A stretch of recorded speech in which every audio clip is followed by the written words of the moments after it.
બાપુએ હનુમાન ચરિત્રની વાત કરી ત્યારે હનુમાનજી માટે કહેવાની ઈચ્છા થાય અને બાપુએ એમ કીધું કે સેવા કરે એની આંખ બંધ હોવી જોઈએ, પણ સંતોની આંખ, ભગવંતોની આંખ સદા ખુલ્લી હોવી જોઈએ. અબ કહી કારણ વિલંબ કીજે. હનુમાનજી કીધું કે હવે બધું ગોઠવાઈ ગયું, હાલો ને. તો કે આપણે મુહૂર્ત જોઈ લઈએ. તો કે આમાં કાંઈ સારા કામમાં મુહૂર્ત જોવાના હોય નહીં. વાંદરાઓને ભગવાન રામની સામે લાવવામાં આવ્યા.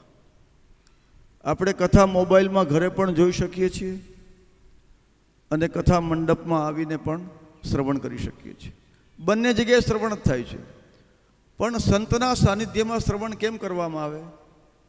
તો કે એની આંખની અંદર રહેલો તેજ, એની કૃપા કટાક્ષ ધોરણી, એનો કૃપાનો કટાક્ષ શ્રોતાઓ પર ઉતરે છે. નહીં તો વાંદરા હતા, પણ એ લંકામાં જવા પહેલા સુધી વાંદરા હતા. પછી બધાને લાઈનબદ્ધ ઊભા રાખ્યા. અક્ષોણી સેના હતી. ભગવાન બધાની માથે હાથ મૂકવા જાય તો કેટલી વાર લાગે? કરોડો વાંદરા. એટલે ભગવાને આંખ દ્વારા એના પર કૃપા કરી છે. ચિતઈ કૃપા કરી રાજીવ નયના. એ ભગવાન રામે એની આંખોથી કૃપા કરી. અને આ સંસારનું સૌથી મને કિષ્કિંધાકાંડનો બાપુ અંતિમ દોહો બહુ ગમે કે જીવનને સુધારવા માટે અથવા તો સુંદરકાંડમાં પ્રવેશ કરવા માટે 4 વસ્તુ અનિવાર્ય છે. જો સુનત ગાવત કહત સમુજત પરમ પદ નર પાવહી રઘુબીર પદ પાથો જ મધુકર દાસ તુલસી ભવ ભેષજ રઘુનાથ જસ સુનિહિ જે નર અરુ નારી તીન કર સકલ મનોરથ સિદ્ધ કરહિ ત્રિશિરારી નીલોત્પલતન શ્યામ કામ કોટિ શોભા અધિક શૂન્યતા સુગુણ ગ્રામ જાસુ નામ અગ ખગ બધિક. 4 પાયામાં 4 ભાવ. સૌથી પહેલો પાયો સુનત. અને આ યજ્ઞ શેનો છે? જ્ઞાન યજ્ઞ. શિવ મહાપુરાણ કહે છે જ્ઞાન યજ્ઞ પરો અયમ વૈ ભુક્તિ મુક્તિ પ્રદાયકમ. આ સંસારનો સૌથી મોટો યજ્ઞ. કોઈને શિક્ષિત કરી દેવો, કોઈને જ્ઞાની બનાવી દેવો. અને વર્ષો પહેલા આપણા દિત્યા બાપાએ કર્યું હતું. કોઈને તમે દરરોજ 200 રૂપિયા આપીને એની ભૂખ, તરસ અને ઘરની વ્યવસ્થા કરો, એની કરતાં 200 કમાવાનો ઉદ્યમ આપી દેવો, એ બહુ મોટી ઘટના. અને નવધા ભક્તિમાં પહેલું લક્ષણ છે શ્રવણમ કીર્તનમ વિષ્ણુ સ્મરણમ પાદ સેવનમ અર્ચનમ વંદનમ દાસ્યમ સખ્યમ આત્મા. સાંભળવાનું મહત્વ વધારે. બોલવા વાળો કદાચ હારે, સાંભળવા વાળો કોઈ દી ન હારે. વિભીષણ મહારાજ રામના ચરણોમાં આવ્યા એટલે આખી સેના તૈયાર થઈ ગઈ કે શત્રુનો ભાઈ આવ્યો. એટલે રામે કીધું એની ગતિ તો જુઓ, એ રામ તરફ જાય છે, હરામ તરફ નથી જતો, આવવા દો. સામે આવ્યો એટલે પ્રભુ રામે ઈશારો કર્યો હશે, અથવા કોકે ઈશારો કર્યો કે તને ખબર નથી આ દુશ્મન છે, આવું દુશ્મનની વચ્ચે આવી જવાય, મારી નાખશે. તો કે ના, આ રામ છે. શ્રવણ સુજસુ સુનિયાય પ્રભુ ભંજન ભવભી ત્રાહી ત્રાહી આરત હરન શરણ સુખદ રઘુબીર. કેવી વાત કરો! મેં એને જોયા નથી, મળ્યો નથી, પણ હું એને ઓળખું છું. ઘણા વ્યક્તિ એવા હોય આપણે મળ્યા ન હોય, પણ છતાં આપણે કહીએ કે હું એને ઓળખું છું. કારણ કે આપણે એના વિશે સાંભળ્યું હોય છે. પવારભાઈ, મેં એના વિશે સાંભળ્યું છે કે શ્રવણ સુજસ સુન્યાય હું, એટલે હું આવ્યો છું. કારણ કે પ્રભુ ભંજન ભવભીર, દુખીઓના બેલી છે એવું મેં સાંભળ્યું છે. ત્રાહી ત્રાહી આરત હરન શરણ સુખદ રઘુબીર. એના શરણમાં જે પણ આવે છે એને સદા સર્વદા આ રઘુવીર સુખ જ આપે છે. શ્રવણનું એક બીજું ઉદાહરણ આપું. શ્રીમદ ભાગવતજી, ભગવાને પ્રેમ વિવાહ કર્યા. હકીકતમાં એકબીજા કોઈને મળ્યા નથી, પણ એક પત્ર આવે છે બ્રાહ્મણ લઈને, સુદેવ નામના ભૂદેવ પત્ર લઈને આવે છે. બીજા પાસે વંચાવે છે કે મને રસ નથી પત્રમાં. પહેલા કૃષ્ણએ એમ કીધું, પણ જેવો પત્ર પૂરો થયો એટલે કીધું મહારાજ તમારે જમવું તો જમી લો, મારે જવું છે કુંદીનપુર. તો ત્યાં પહેલો જ શ્લોક કે શ્રુત્વા ગુણાન ભુવન સુંદર શૃણવતાંતે.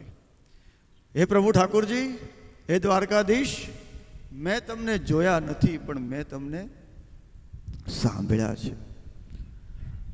તો ભગવત પ્રાપ્તિનો પહેલો દ્વાર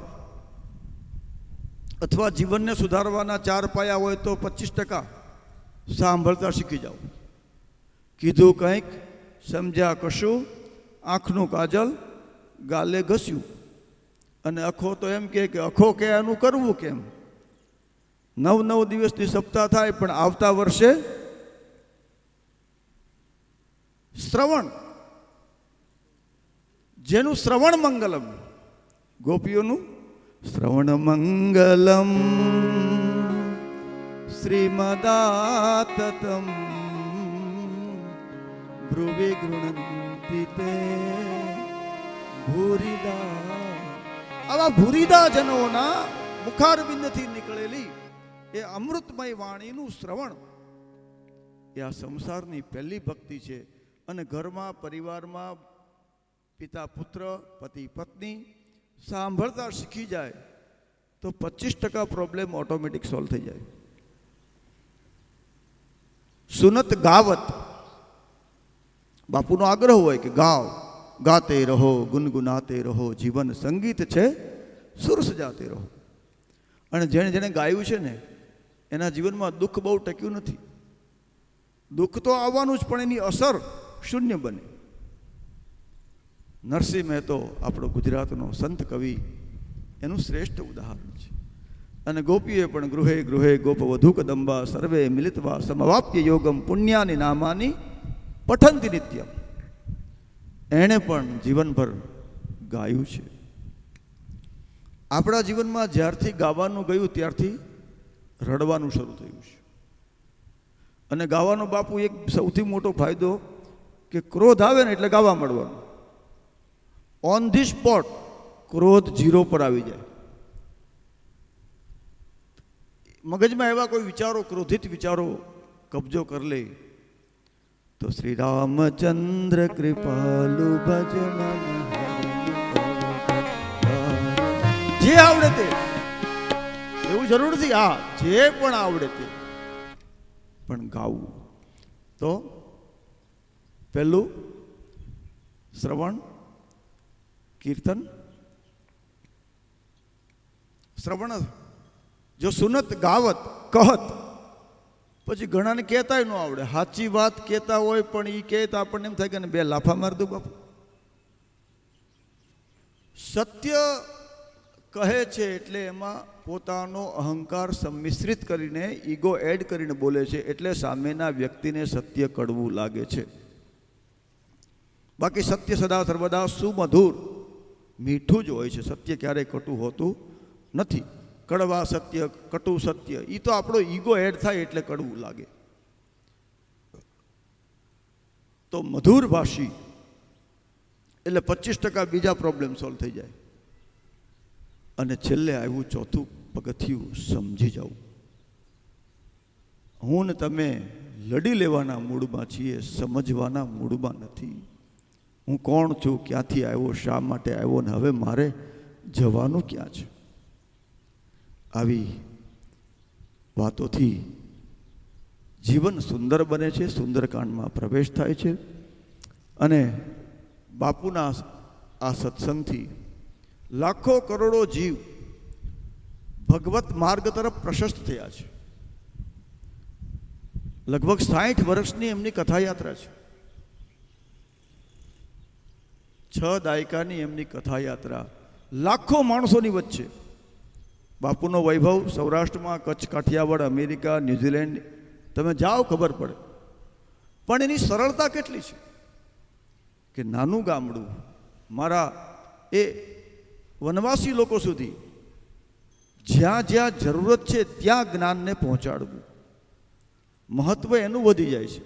ખવડાવેલાને બધા ખવડાવે લેખા, પણ જે ત્યક્ત છે, જે જરૂરિયાતમંદ છે એવા વિસ્તાર સુધી બાપુ અહર્નિશ પ્રયાસ કરીને આપણા આ વલસાડ જિલ્લામાં સંતત પ્રભુ આપ યાત્રા કરીને અમારા વિસ્તાર પર હકીકતમાં કૃપા કરો છો. એના માટે જોરદાર તાળીઓથી બાપુને આપણે વધાવીએ. નહીં તો જ્યાં વધારે શ્રોતા, જ્યાં વધારે દક્ષિણા હોય ત્યાં અમારો વક્તાનો ઢોળાવ વધારે હોય. પણ આપ એક અનેરા ભાવથી નિર્માન મોહા જીત સંગ દોષા થઈને અમારા વિસ્તારને જે આટલી ગૂઢતાપૂર્વક ગહન વાણીથી અમને પ્રેરિત કરો છો, એમાં આપનો કૃપાળુ દયાળુ સ્વભાવ અને કારુણ્ય ભાવ અમને દેખાય છે. બાપુ એક નાનકડી વાત બીજી કરી નાખું. લંકીની મસક સમાન રૂપ કવિતારી એટલે પકડાઈ ગયા હનુમાનજી મહારાજ. એટલે એને કીધું હું તને જવા નહીં દઉં. તો કે તો શું કરવાનું મારે?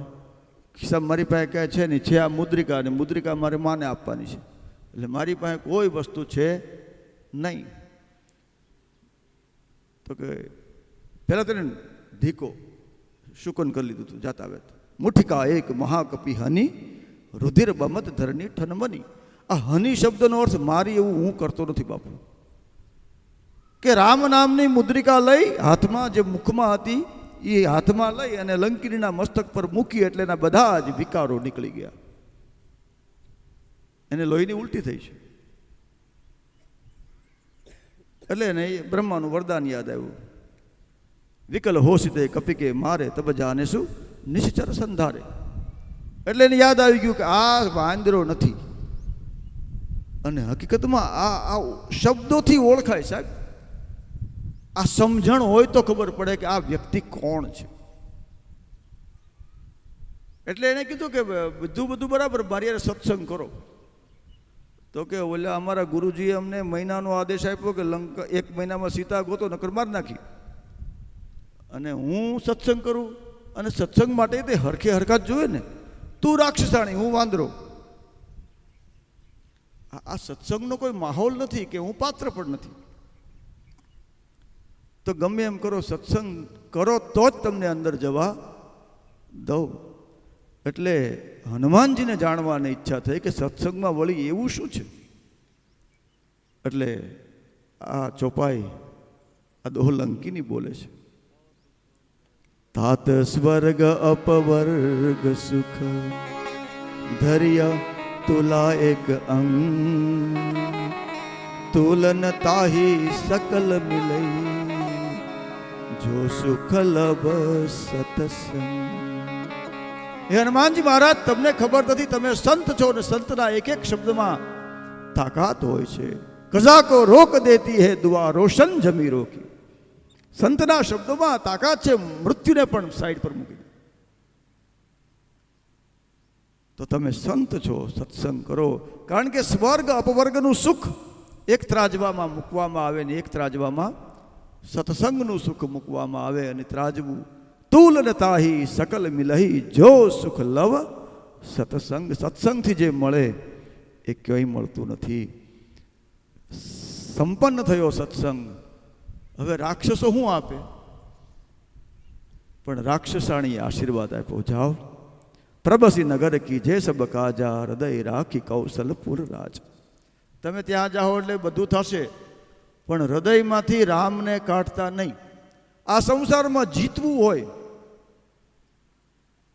તો હૃદયમાં રામ હોય ને તો એ ક્યારેય ખોટું નહીં થવા દે. પ્રબસી નગર કીજે સબ કાજા હૃદય રાખી કૌશલપુર રાજા ગરલ સુધારી પુકરહી મિતાઈ ગોપદ સિંધુ અનલ શીતલાઈ. હે હનુમાનજી મહારાજ, વિષ ભરેલા પ્યાલા અથવા વિષવાન લોકો જીભમાં વિષના કટોરા લઈને ફરવાવાળા લોકો તમને મળશે. ઘણી વખત વિષ કરતા આ જીભ મારી નાખે. અને રાવણ બોલ્યો છે ને, અધમ નિલજ્જ લાજ નહીં તોહી. હવે પરમ તત્વ એકાદશમો રુદ્ર હનુમાનજી આ રાવણિયું બોલી જાય સાંભળી લે. પણ આ વિષને ભગવાન હનુમાનજી મહારાજ પી ગયા. ગરળ સુધા, એ ગરલ વિષ હશે પણ તમારા માટે એ અમૃતનું કામ કરશે. એ શબ્દોને પકડી અને શક્તિ મેળવી, એનર્જી મેળવી અને આગળ વધ્યા. રીપુ કરહી મિતાઈ, શત્રુઓના પ્રદેશમાં એને મિત્ર મળ્યો. કોણ? વિભીષણ. ગોપદ સિંધુ અનલ શીતલાઈ. ગોપદ એટલે ગાયની ખરીના માપનો ખાડો. હનુમાનજી ધારે તો દરિયાને ઓળંગી શકે. દરિયો કેવડો થઈ જશે? ગાયની ખરીના માપના ખાડા જેવો તમારા માટે દરિયો થઈ જશે. અને જેના હૃદયમાં રામ હોય ને એને દરિયો ઓળંગવો એક સામાન્ય વાત છે સાહેબ. એને વિઝાનો એક પ્રશ્ન ન આવે સાહેબ. એને ધારે ત્યારે હું અહીંથી ઉડીને ઓલા દઈશ. અને અનલ શીતલાઈ, અગ્નિનો સ્વભાવ છે, મને તમને બાળે. પણ હનુમાનજી મહારાજ પિતા મારુતને બોલાવ્યા અને ભડ ભડ ભડ હોનું હળગેની સાહેબ, હોનું હળગાવ્યું. હોનાની લંકાને હળગાવી છે. અને પછી એ પહેલાંની કથામાં બહુ સુંદર મને ગમે છે, બાપુની પધરામણી છે ત્યારે હજી એકવાર બીજો એક આદેશ દઈને વાત કરી લઉં. લંકા નિશ્ચર નિકર નિવાસા, ઈહા કહા સજ્જન કરી વાસા. આખી લંકા હોનાની ને માટીનું ઘર ભાળ્યું એટલે હનુમાનજીને થયું કે આ વિચિત્ર છે. એટલે હનુમાનજીને થયું કે જરાક જાણીએ. નીચે ઉતર્યા ને જોયું ઘરમાં દિવાલ, પીતળા, કલર. આપણે કોઈના ઘરે જાય એટલે આપણે ખબર પડી જાય કે આ ધાર્મિક છે કેમ. એટલે રામાયુધ અંકિત ગૃહ શોભા બરણી ન જાય, નવ તુલસિકા વૃંદતઃ દેખી હર્ષ કપિરાય. કે રામાયુધ છે, તુલસીના વૃંદ છે, તુલસીનો ક્યારો છે. આ ચોક્કસ હરિભગત હોવો જોઈએ. એટલે હનુમાનજી વિચાર કર્યો કે હનુમાન બની ન જવાય. ભક્તની કસોટી બ્રાહ્મણ સ્વરૂપે થાય. બ્રાહ્મણ પ્રત્યે એને અહોભાવ કેટલો છે, બ્રાહ્મણની કેટલી સેવા કરે છે, બ્રાહ્મણ પ્રત્યે કેટલું માન સન્માન છે, એના પરથી ભક્તની કસોટી થાય છે. એટલે વિપ્ર રૂપ, બ્રાહ્મણનું રૂપ લઈ અને હનુમાનજી મહારાજ નીચે ઉતરે છે. પણ એ સમયે ઉઠતાની સાથે જ બ્રહ્મ મુહૂર્ત થઈ ગયું છે. રામ રામ તેહી સુમિરન કિન્હા. વિભીષણ બોલ્યો રામ રામ. એટલે 100% હનુમાનજીને ખાતરી થઈ કે આ રામનો કોઈ અનન્ય દાસ છે. બ્રહ્મ મુહૂર્તમાં તુલસીને પગે લાગવા નીકળ્યા. કમાડની સામે આ બાજુ હનુમાનજી છે, આ બાજુ અંદરથી વિભીષણ મહારાજ છે. કમાડ ખોલ્યું તો સાક્ષાત ભગવાન 11મો રુદ્ર હનુમાનજી મહારાજ. એટલે વિભીષણની આંખમાંથી અશ્રુ સરી પડ્યા. કે તુમ હરિદાસન મહ કોઈ, હે દેવતા તમે કોઈ હરિના અનન્ય ભક્ત છો કે કોણ છો? એટલે હનુમાનજી ઈશારો કર્યો. કેમ? મોરે હૃદય પ્રીતિ અતિ હોય. તમારા પ્રત્યે મને પ્રેમ કેમ જાગે છે? સાહેબ, અજાણ્યા વ્યક્તિ પાસે, સંત પ્રત્યે, સદગુરુ પાસે પ્રત્યે પ્રેમ જાગે તો સમજવું કે એની અખંડ ભક્તિ છે, અનન્ય ભક્ત છે. કી તુમ હરિદાસન મહ કોઈ, આયુ મોહી કરણ બડ ભાગી. મારા ભાગ્યનો ઉદય કરવા માટે પધારેલા કોઈ ભગવાનના દૂત એવા પરમ સંત ભૂદેવ છો. કોણ છો આપ? આપણું આવડું નાનકડું ગામ, આપણે તો શું વ્યવસ્થા બાપુને આપી શકીએ ગુલાબભાઈ? જે England, America, Canada, New Zealand VVIP લાંબી લાંબી ગાડીઓમાં ફરતા હોય, પણ અહીંયા એક સુંદર ગુરુ પ્રાપ્તિનો તર્ક મળે છે. આ ક્યારે મળે? આવા પરમ વિદ્વાન, બ્રહ્મનિષ્ઠ બ્રાહ્મણ, કથાને જ પ્રાધાન્યતા આપવાવાળા. 3 કલાક કાઢી નાખવા, વાતો કરવી બાપુ એ અલગ વાત છે. ધ્રુવમાં કથાને રાખી, કથાના ધર્મો અને કથાના મર્મો પર વાત કરવાની આખી મજા અલગ હોય છે. અને જગ પ્રસિદ્ધ ચોપાઈ કે અબ મોહી બા ભરોસ હનુમંતા, બિनु હરિ કૃપા મિલે નહીં સંતા. राम सिया राम जय जय राम। राम सिया राम जय जय। ओम मंगल भवन अमंगल हारी द्रवहु सुदशरथ अजर बिहारी। जय भोलेनाथ बोलो जय भोलेनाथ, जय भोलेनाथ बोलो जय। પ્રાતસ્મરણીય પૂજ્યપાદ બાપુના શ્રી ચરણોમાં નમન કરું છું. મારા પરમ મિત્ર સખા ગુલાબભાઈ દિત્યા બાપાની આ ચોથી પેઢી, સમસ્ત ગ્રામજનો, આજુબાજુના ભક્તજનોના હૃદયમાં બિરાજિત મારા ઈષ્ટ અને આરાધ્ય ભગવાન શિવને નમન કરી પુનશ્ચ બાપુનો આભાર વ્યક્ત કરું છું. આમ કથામાં વચ્ચેથી બોલાઈને પણ એવા સરળતાપૂર્વક અમને આવી તક આપી બાપુ, તે બદલ હું પ્રણામ કરું છું.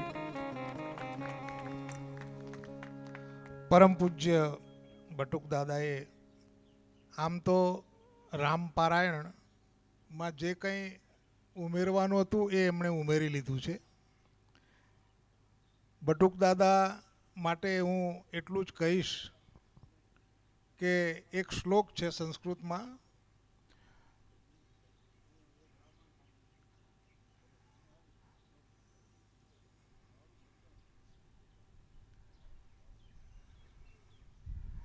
આ સ્થિતિએ જે પહોંચ્યા છે બટુક દાદા, એમાં એમની અનંત મહેનત છે, અનંત પરિશ્રમ છે, એટલે આ સ્થિતિએ પહોંચ્યા છે.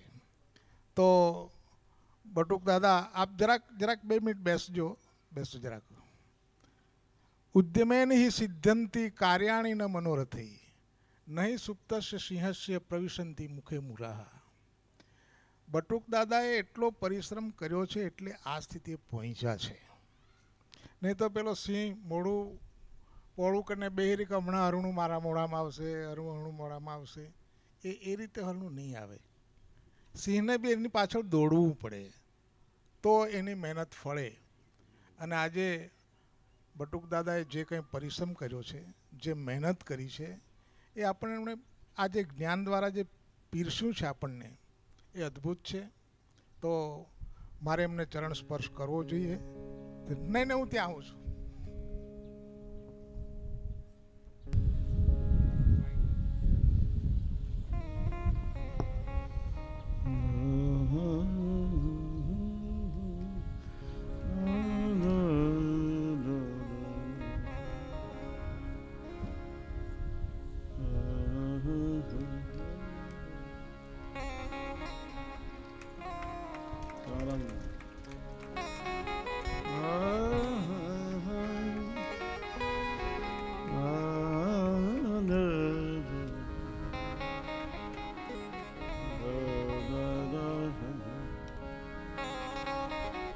પૂજ્ય બટુક દાદાનો અનુભવ, એને મારા પ્રણામ.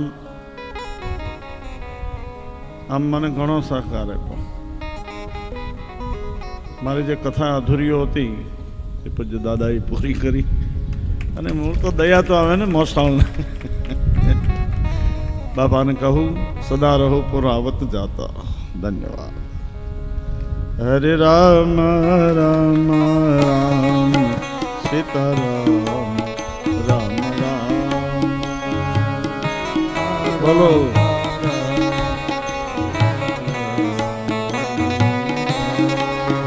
હરે રામ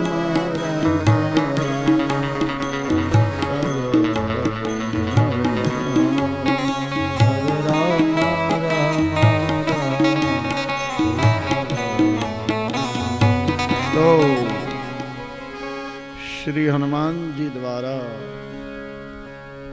લંકા સળગી. શ્રવણ શબ્દ ઉપર પૂજ્ય બટુક દાદાએ ઘણો ભાર આપ્યો.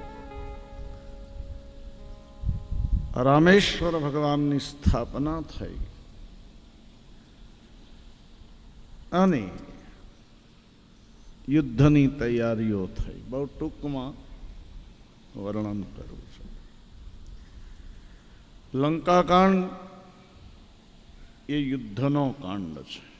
બીજી વાત કહી દઉં, આ છેલ્લી જ જોડી છે. મેરા ખલતા ભરી દે ફકીરી. આ છેલ્લી જોડીમાંથી ઓછામાં ઓછા 20,000 થી 25,000 રૂપિયા નીકળવા જોઈએ. કારણ હવે પછી આપણે દાન દેવાનો અવસર પુનઃ ક્યાં મળવાનો છે? તો કોઈ કરકસર કરતા નહીં. ઘણી વાર મારા જીવનના અનુભવો, લોકો મોટા મોટા કવર મૂકે પણ 20 રૂપિયા નીકળે અંદરથી. કેટલા નીકળે દિલીપભાઈ? અમારે મહારાજ કે મેં 20 તો 20 આપ્યા તો છે ને ભાઈ, આપણે ક્યાં ગણવા છે? તો ખૂબ ભાવથી દાન કરો. હું 1 મિનિટ માત્ર હરિનામ લઉં, કારણ કે સમય બહુ થયો છે. બીજું કે 11, 11:30 પછી મારી શારીરિક સ્થિતિ બદલતી હોય છે, એટલે હું બહુ ઝડપી જાઉં અને મારે કથાને પૂર્ણ કરી આભાર વિધિ અને સન્માન આ બધું બાકી છે. કારણ કે બધાને શાલું ઓઢાડવાની, બધાના સન્માન કરવાના. તો મંગા જોડી ફેરવજો. અંગદજીને સમજાવવા માટે મોકલ્યા, રાવણને મોકો આપ્યો. કાળ નજીક આવે ને ત્યારે ભગવાન આપણને ઘણા મોકા આપે છે, ઘણા મોકા આપે છે. અંગદની સમજૂતી નિષ્ફળ ગઈ છે. અહીંયા તુલસીદાસજી એક સૂત્ર આપ્યું કે મરણ નજીક આવે એને ઉપદેશ લાગતો નથી. એક મરણ નજીક આવે એને તમે ગમે એટલા સમજાવો પણ એ કાળને આધીન હોય. જેને આધીન હોય મરણ. સંસ્કૃતમાં એક શ્લોક છે, ઉપદેશો હિ મૂર્ખાણામ પ્રકોપાય ન શાંતયે. પણ થોડાક આના અર્થો મને ઠીક છે, સંસ્કૃતના વિદ્વાનો એની રીતે અર્થ કરે, પણ હું એમ કહું કે જે સમજીને બેઠા એને બધા સમજાવે, પણ જે કાંઈ સમજતા ન હોય ને એને રામ નામ આપો. મારા સાહેબ જે કાંઈ નથી, નિરાશ નહીં થાવ, નિરાશ. હમણાં મારે મહવરિયા પાસે એક ગામમાં કથા હતી. હવે બિચારા ભગતે મહેનત કરી, ગામને કોઈને ખબર નહીં કથા શું કહેવાય, ચિંતાઈ. એટલે મને આણે કીધું, આ લઈ ગયેલો મારે મુકેશ કે બાપુ 2, 3, 4 દિવસ એમને કથા ચાલી. છેલ્લે લોકો આવ્યા અને પછી મને એ લોકો એમ કીધું કે બાપુ હવે તમે અમને રામ નામ લેવડાવો. મેં તો હવે તો 7 દી પૂરા થઈ ગયા છે.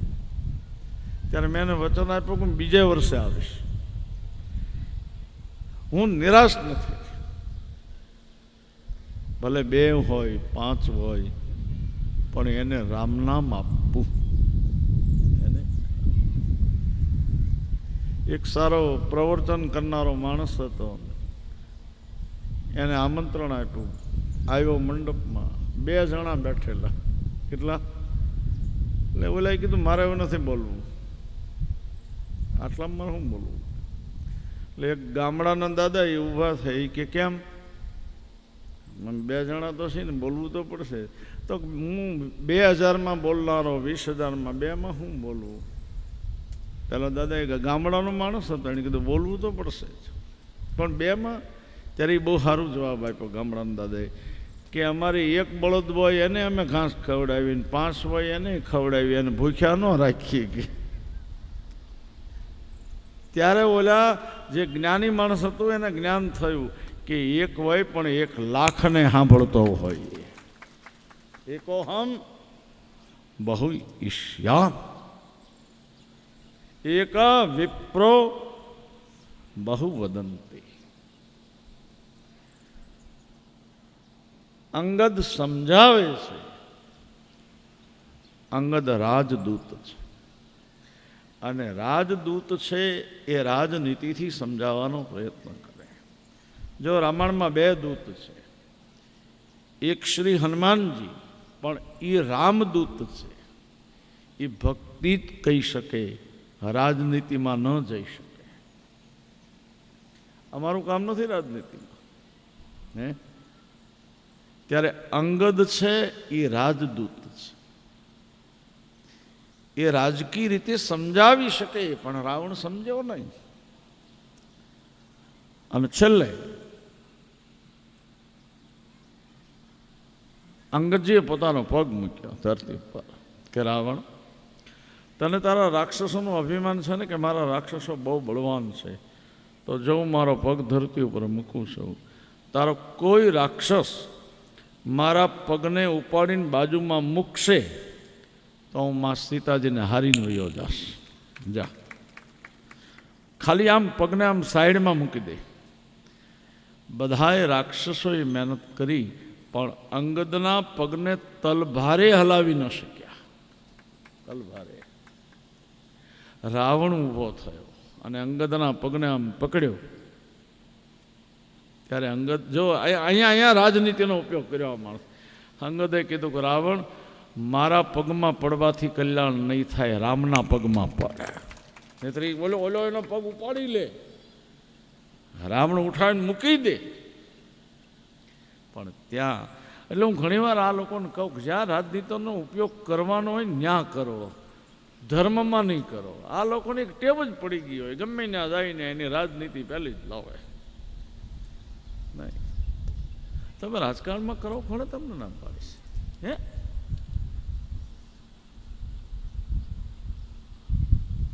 બાપ, યુદ્ધ નક્કી થયું છે,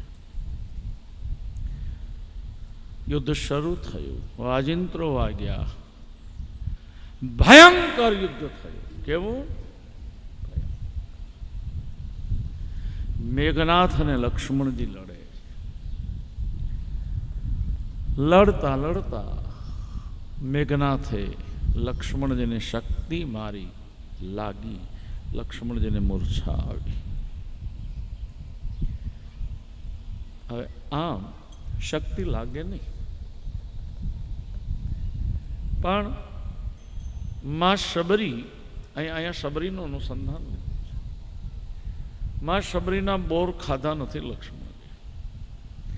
એ બોરની વનસ્પતિ થઈ અને એ વનસ્પતિ લક્ષ્મણને દવાના ઉપયોગમાં આવશે. ભગતનો પ્રસાદ. કોનો? ભગત ગમે એવો હોય પણ પ્રસાદ લેવો જોઈએ. આરાધે મોજડી ઉતારી, હે, જ્યોતિપાઠ મંડાય ને ત્યારે ત્યાં ગમે એવો પ્રસાદ હોય, પ્રસાદ માગીને ખાજો. એક ધ્યાન રાખજો, પ્રસાદ લેતી વખતે એમ નહીં માનતા કે હું VIP છું. નહીં, ગમે ત્યાં ખાઓ, ગમે ત્યાં. મારી લીમદર કથા હતી ત્યારે મેં વચન આપ્યું હતું કે એક દિવસ જમવા આવીશ. અને સાહેબને પૂછો, હું ગયો હતો, કારણ કે બપોરે ખાવાનું મને ટેવ નથી, પણ હું પરાણે સાહેબને ત્યાં થોડુંક ખાઈ લીધું મેં, કારણ કે બપોરે હું ખાઈ શકતો નથી, મારી એક ટેવ છે.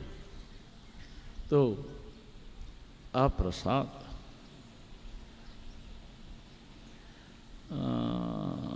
વૈદરાજને બોલાયો, આવો પ્રેમભાઈ. સુષેણ વૈદ આવ્યો,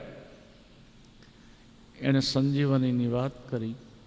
હનુમાનજી સંજીવની લેવા માટે જાય છે, પણ શરત એટલી છે કે સૂર્ય ઉગે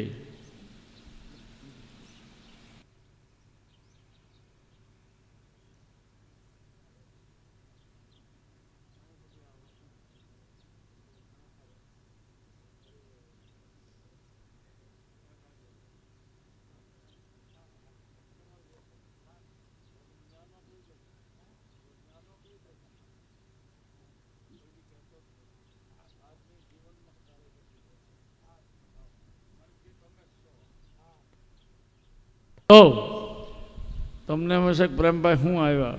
આજે પ્રેમભાઈ તરફથી મઠ્ઠો, પૂરી, દાળ ભાત, શાક બધું છે. 2 વાર તો એણે રસોડું આપ્યું છે. આમાં લગભગ દિલીપભાઈને બધાને 1.5-2 લાખ તો આમાં આપ્યા છે ને.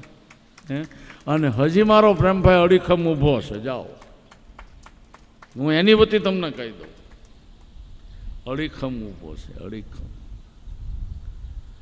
આ કથાને એણે પ્રયત્ન કરી, મારા દિલીપભાઈ, બિપિનભાઈ બધાએ પ્રયત્ન કરી અને આ આદિત્ય બાપાના ચરણમાં એક વાતમાં મને વસવસો રહી જાય છે દિલીપભાઈ, સાણોદથી સંતો કેમ ન આવ્યા? સ્વામી દયાનંદજીના શિષ્યો મને થોડું કરી ગયું. આમંત્રણ નથી મોકલ્યું? આપ્યા જ હશે આમંત્રણ. એ કૈલાસપુરી બધા વાસ્તવિક સંતો છે, વાસ્તવિક સંતો છે. તો કાળનેમી નામનો એક રાક્ષસ રસ્તામાં હનુમાનજીને ખોટી કરે છે. સાધુના રૂપમાં રામકથા મળ્યો ગાવા, પણ ખોટા કથાને ગાય નહીં, પકડાઈ જાય તરત જ. અને સાચા ગાય નહીં, પકડાય નહીં, કારણ કે સાચો એ સાચો જ છે. ધર્મના ક્ષેત્રમાં હું ઘણી વાર મારી વેદનાઓ રજૂ કરું છું કે આજે મુશ્કેલી એ છે કે આજે ધર્મના ક્ષેત્રમાં ખોટા માણસો આવી ગયા ને એટલે કામ કરવાની મજા નથી આવતી હવે. ખોટા હનુમાનજી નીચે ઉતર્યા, આ એની સિદ્ધિ મળ્યો, રામકથા પડતી મૂકીને એની વાતો મળ્યો કરવા. ગુરુ મહારાજ કી કૃપા से मैं जानता हूँ राम रावण ने युद्ध हालता है. હનુમાનજી નામના એક વાંદરા સંજીવની લેવા ગયા હૈ, જાતા હૈ.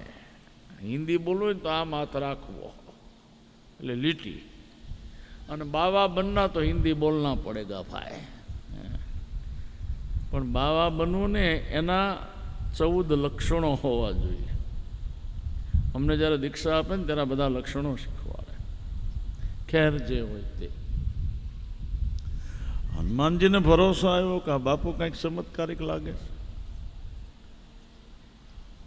એટલે કીધું કે બાપુ તમે આટલું બધું જાણો છો એનું કારણ? તો ગુરુ મહારાજની કૃપા છે મેં જાણતા હું. હમણાં હું એક ગુરુને મળવા ગયો, બહાર પડેલું 700 વર્ષની ઉંમર છે બાપુની. કેટલી? કે મને એમ લાગ્યું કે આપણે લાવો દર્શન. એનો શેલો બહાર ઊભો હતો. તે મેં તો ગુરુ મહારાજના દર્શન કરવા છે, તો મને કે અંદર બેઠે હે. તો મેં તો બાપુ 700 વર્ષની ઉંમર છે બાપુની? તો 550 વર્ષ છે તો મેં સેવા કરતા હું. 550 વર્ષ તો હવે તો ગુરુ કવડા છે. જ્યાં ખોટું જ આખું છે પછી ક્યાં? અને ખોટું પકડાઈ જાય, તમે ગમે એવું ખોટું આગ એ પકડાણા વિના ન રહે. આ ખોટો સાધુ છે રાક્ષસ. એટલે હનુમાનજીને કીધું આપકો જાણના હૈ તો નાઈ નાવો. હનુમાનજી નાવા ગયા સરોવરમાં. એક અપસરા મગરમચ્છ બની હનુમાનજીને સ્પર્શ કર્યો અને બોલવા લાગી કે મહારાજ આ કોઈ સાધુ નથી, ખાલી સાધુના કપડાં પહેર્યા છે. જો ખોટા સાધુ હોય ને એના કપડાં જ આપણે ખબર પડી જાય. ધર્મના નામે કપડાં તમે પહેરી શકશો, પણ ધર્મના નામે તમે તમારી સાંભળીને નહીં બદલાવી શકો. નહીં. હા, તમારે છેતરવું હોય એટલું છેતરી શકો. ધર્મના નામે તમે ગમે ને છેતરી જાઓ, છેતરાઈ જાય માણસ, પણ તમે તમારી જાતને નહીં છેતરી શકો. હનુમાનજીને કીધું કે મહારાજ આ ખોટો છે, કાળનેમી રાક્ષસ છે. હનુમાનજી કે ભાઈ હું તો રામકથા હતી એટલે આવ્યો, બાકી મારે કાંઈ લેવા દેવા નહીં હતા. હવે ધ્યાન રાખજો. આવ્યા એટલે ઓલા રાક્ષસે સાધુના રૂપમાં કીધું કે લે હું તમને ગુરુ મંત્ર આપું. હનુમાનજી કીધું કે અમારે ત્યાં નિયમ છે કે ગુરુ મંત્ર પછી પહેલાં દક્ષિણા. ઓલો કે ઈ રિવાજ કેવો? તો હા, અમારે દક્ષિણા પહેલી આપી દઈને પછી મંત્ર લઈ. પૂછડાનો વળ દીધો ગળે. તો આ કેવી દક્ષિણા? તો તમને પાઘડી શાલ ઓઢાડું છું અને વાળ દાય અને પેલા રાક્ષસના ઉપર ઉલાળ્યો અને ઉપરથી ઘા કર્યો, ત્યાં મળ્યો. પણ મરતા મરતા કીધું કે હે હનુમાનજી એક વસ્તુ મને આપો. શું? કે મારે તો રામને હાથે મરવાની ઈચ્છા હતી, એટલે હનુમાનજી કીધું કે હવે તું રામ નામ બોલ્યો છો એટલે હું તને કાંઈ વધારે નહીં કરું, પણ આની પછી કૃષ્ણ અવતારમાં તું કંસ બનીશ અને તને કૃષ્ણ મારશે જાય એવી હું ખાતરી આપતો જાઉં છું. કારણ કે તાર રામનાથે મરવું હતું ને. ગયા ત્યાં દીવા કર્યા, હનુમાનજી પર્વત લાવ્યા, રસ્તામાં ભરતજીએ બાણ માર્યું. જો ભરતજી મારે નહીં બાણ, પણ 1 સેકન્ડ અભિમાન આવ્યું. સેવા કરનારને ક્યારેક તો અભિમાન આવે છે, અને જ્યારે અભિમાન આવે ને ત્યારે સાધુ બાણ મારે. કોણ મારે? સાધુ. ભરતજીએ માથું આપ્યું, રાત પૂરી થવા આવી, રામ રડે છે ત્યાં હનુમાનજી આવી ગયા. સંજીવનીનો રસ પાયો, લક્ષ્મણજી ઊભા થયા. ત્યારે ઓલી વનસ્પતિએ કીધું, પ્રભુ લક્ષ્મણજીને તમે ઊભા કર્યા, બસ આટલું જ? અમારી કોઈ કિંમત જ નહીં, અમને ફેંકી દીધી? ત્યારે ભગવાને કીધું કે અત્યારે તમે લક્ષ્મણજીની મૂર્છા ઉતારી, કલિયુગમાં ઘેર ઘેર તમારે બધાને જગાડવાના. એ શાહ, આ શાહ છે ને, એ મૂર્છા ઉતારવાની વનસ્પતિ છે. શું છે? શાહ પીવો એટલે ઘણા કહેતા મૂળ વહી ગયો, શાહ પીવી પડશે. ઝેર પી જા ને,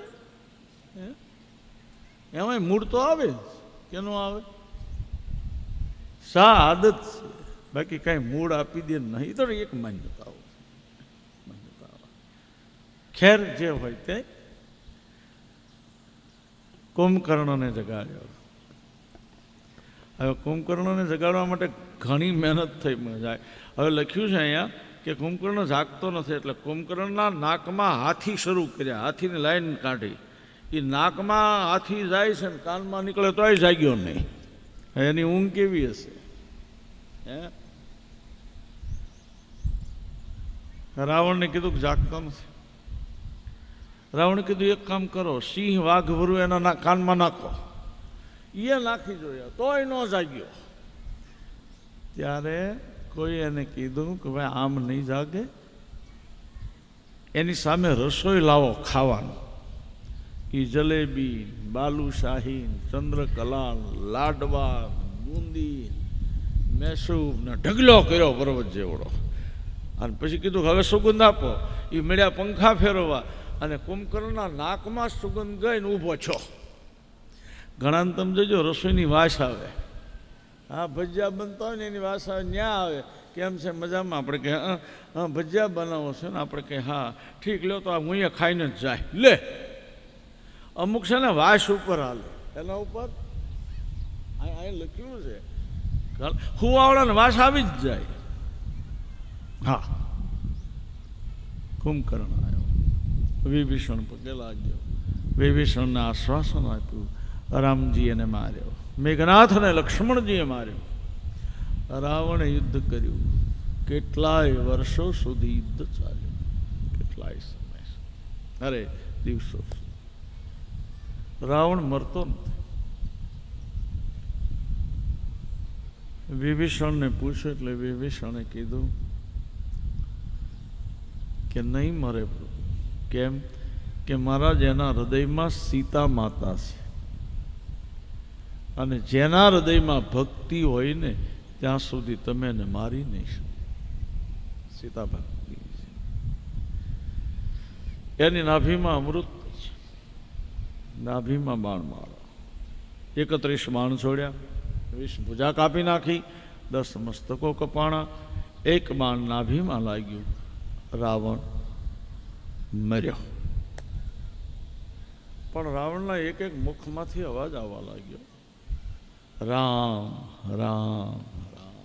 જો આખી જિંદગી અંદરથી રામની ભક્તિ કરતો હતો, અને હવે જાહેરમાં આવ્યો રામ રામ. રામાયણના પાત્રોને જોયા પછી થોડુંક ઊંડું ઉતરવું. મંદોદરી બોલી છે રાવણની પત્ની કે સ્વામિનાથ, આખી જિંદગી તમે રામને માનવ જ માન્યા, પણ છતાંય રામ કેટલા દયાળુ કે રામે તમને વૈકુંઠ આપી દીધું, મોક્ષ આપ્યો. જેવો ધ્યાન આપો, રામ નામથી મોક્ષ મળ્યો. વિભીષણને રાજગાદી આપી, રાવણના અગ્નિ સંસ્કાર થયા. માં સીતાજીને બોલાવ્યા અને માની અગ્નિ પરીક્ષા કરી. નહીં, અગ્નિ પરીક્ષા નહીં. પણ મૂળ સીતા અગ્નિને સોંપ્યા છે. કોને? ઈ સીતા પાછા મેળવ્યા. બધાને ભગવાને આભાર માન્યો.